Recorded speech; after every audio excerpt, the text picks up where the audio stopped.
we're going to right here today and talk about the incredible law that has happened orientation covering face mask. Federally licensed vessel. This is considered one of those along with airlines.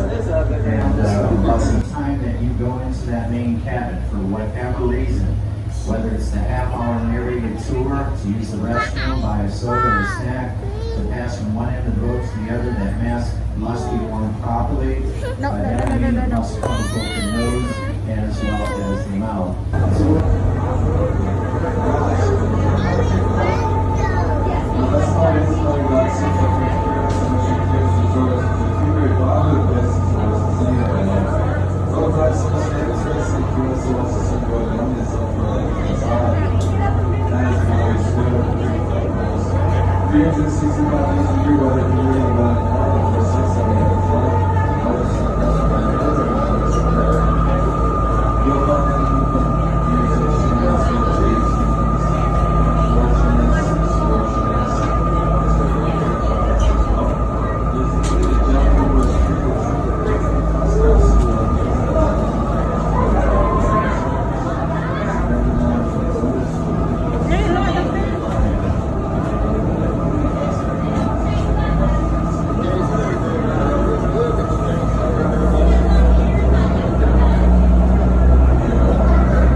Doing photosynthesis. So I mentioned that that was a photosynthetic marine animal. How do they breathe underwater?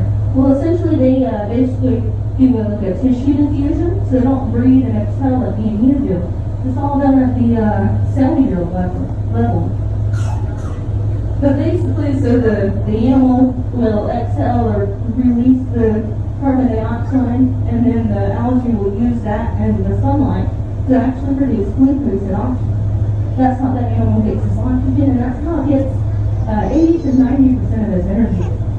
It's just another reason when they bleach, or when they lose all of their ozone belly from high water temperatures, or too much sun, too much UV light hitting them, getting sunburned, and it's so hard for them to come back. So these corals are pretty resilient animals. And they actually can live without having the photosynthetic for a little bit. But they really do need that relationship with the ozone belly to really thrive out there on the reef. Now that said, they do recover, and there is several different types of ozone bellies. They all have different energy benefits and temperature resilience and stuff like that. So there is some hope for the reef. We've been seeing in the scientific community that they're actually switching to a more resilient, more temperature tolerant type of ozone belly. That's actually what we're trying to get the coral to do when we're doing our restoration efforts.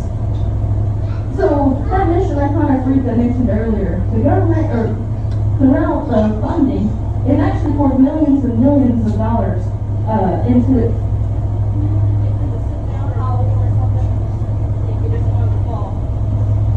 So basically, guys, we poured almost $20 million into this project, into this reef alone, already for restoration. They may be wondering why it's so expensive, and that's mainly the coral, right? We can get volunteers to do the work.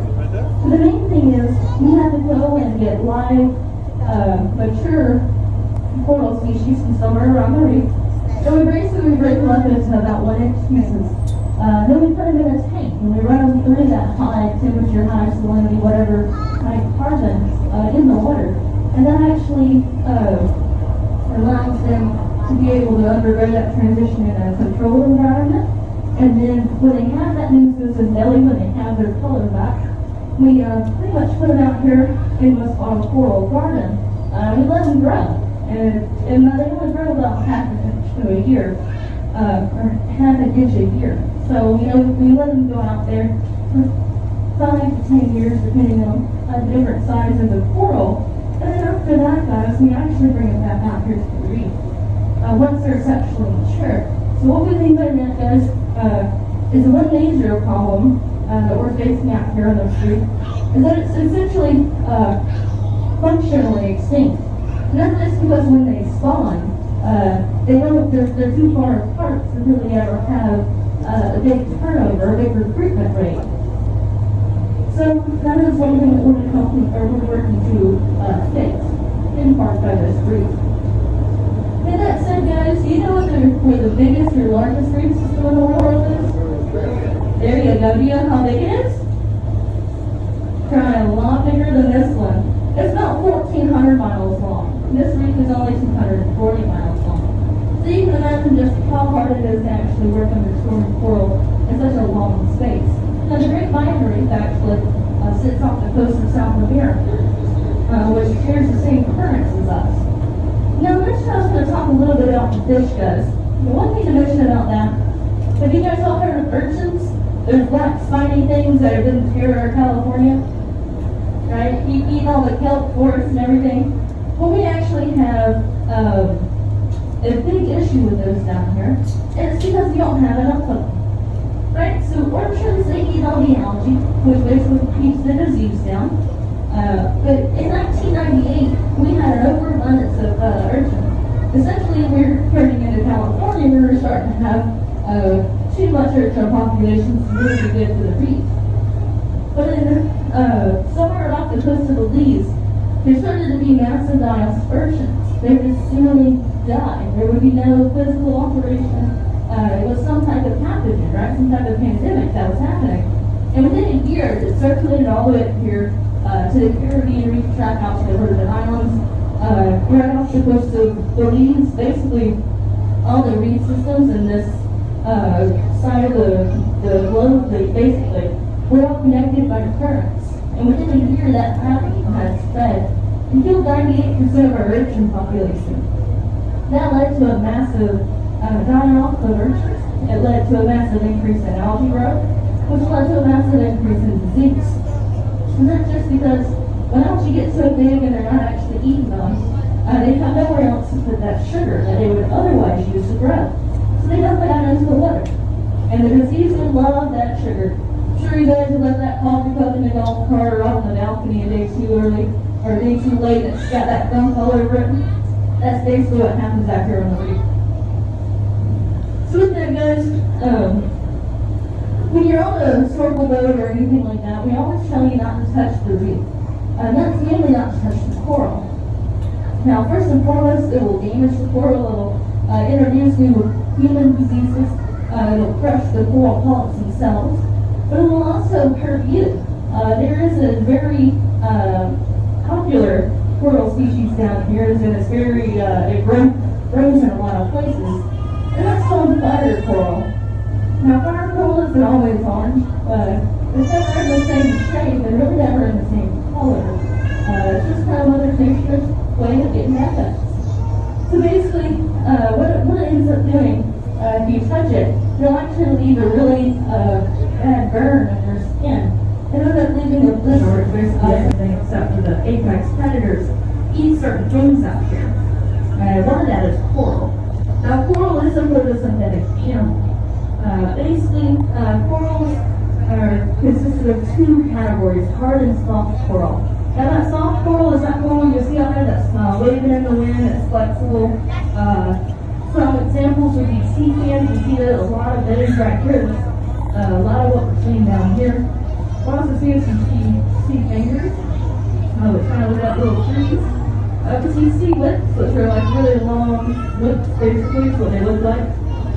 But the most important coral that keeps this reef system and reefs around the world, their structure, is our leaf-building corals.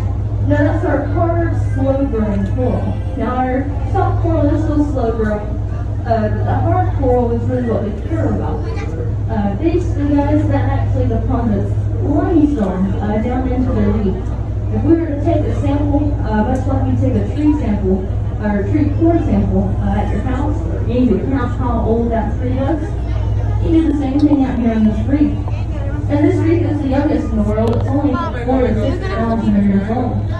Now, for a 6,000-year-old reef, doesn't look like it has much growth. But that said, guys, this coral only grows about half an inch a year.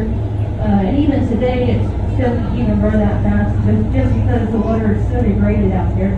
And the reefs are really struggling right now with disease, damage, and global warming, basically. But that hard coral, guys, is actually consisted of thousands of little coral polyps. Which, if you've ever been to the dentist, you know how your tooth looks? That's kind of very similar to how that coral polyp looks. And basically, when the coral settles down onto the ocean floor for the first time, it is just about one polyp. But how it reproduces and how it grows to be what we see today, big, well, we don't really see that much stagnant coral anymore, but the boulder coral. Basically, it clones itself, so it'll actually split that one polyp up into 2, and then it'll split, and then there's 2 split up into 4, and so forth until you do what we see today. Now that takes a lot of energy, and it's very dangerous for the coral during that time, because it's very easy to get disease. Now that said, how does the coral get all the energy to do this? It sits on the bottom of the ocean and never moves. We don't ever see it feeding, right? Like the fish, we can see eating things. Well, this coral does eat things. Basically, it uses tentacles during the night and what's called filter feeding to take out dead material in the water and nutrients and stuff like that. Well, we know it's small organic matter. Essentially, is what it eats. But it only gives it about 10% of energy. As you can guess, it is kind of a shot in the dark if you're ever actually going to get any food and just randomly shooting your tentacles out in the water trying to get food. But the main thing, guys, and what actually gives the coral its color, is the relationship it shares with zooxanthellae. The zooxanthellae is a microalgae, essentially, and it's actually captured by the coral by those tentacles. But instead of dissolving it, it actually recognizes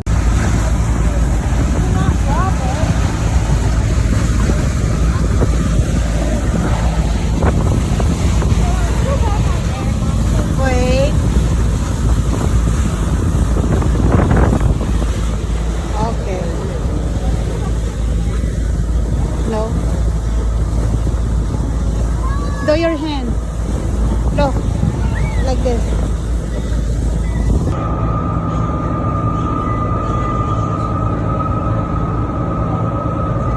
Daddy. What?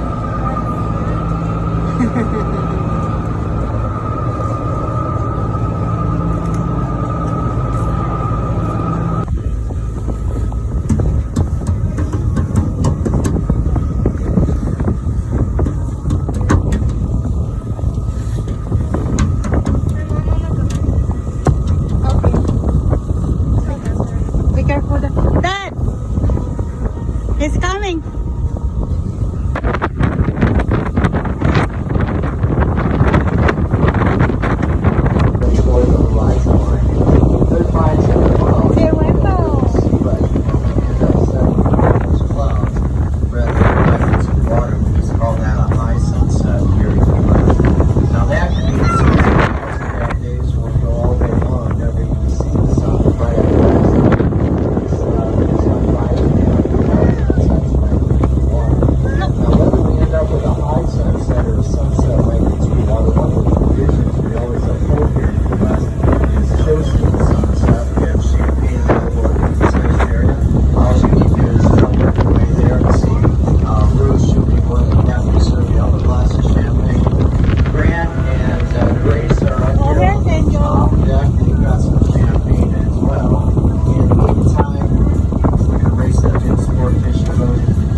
We're starting to lose the sun to a cloud line. Once the bottom of the sun touches the horizon line, it only takes 142 seconds for the sun to completely disappear. So if this cloud line goes to the right,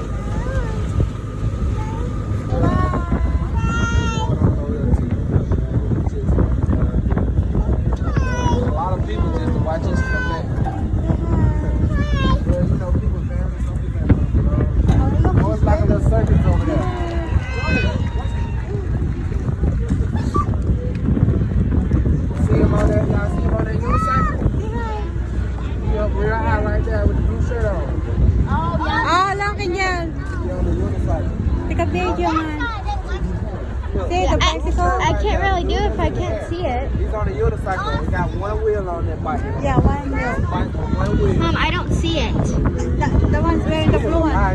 With the flag. Red flag. There you go. There you For the go. tallest person. Say hi.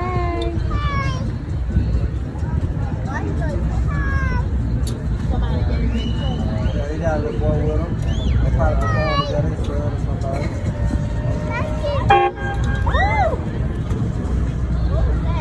I don't know. I don't know why or where, but he's the horn.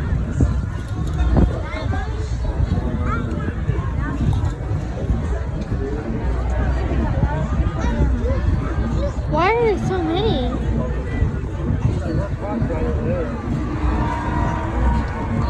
I think it's got to be something else going on over there with the unicycle. Like a day party?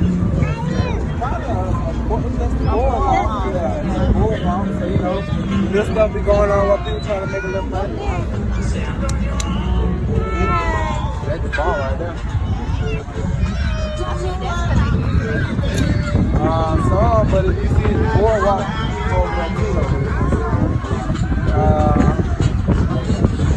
Just a bar, beach bar. There you go.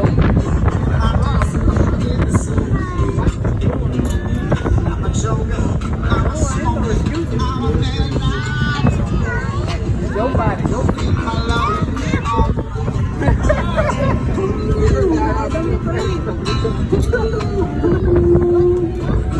Don't worry about it. Don't worry about it.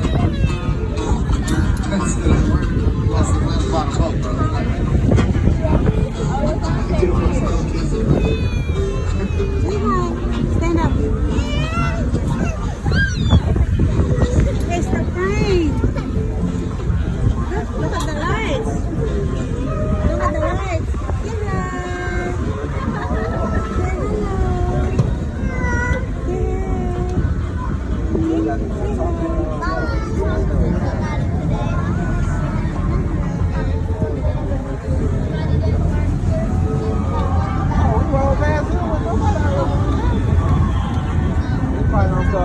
Getting loud at nighttime.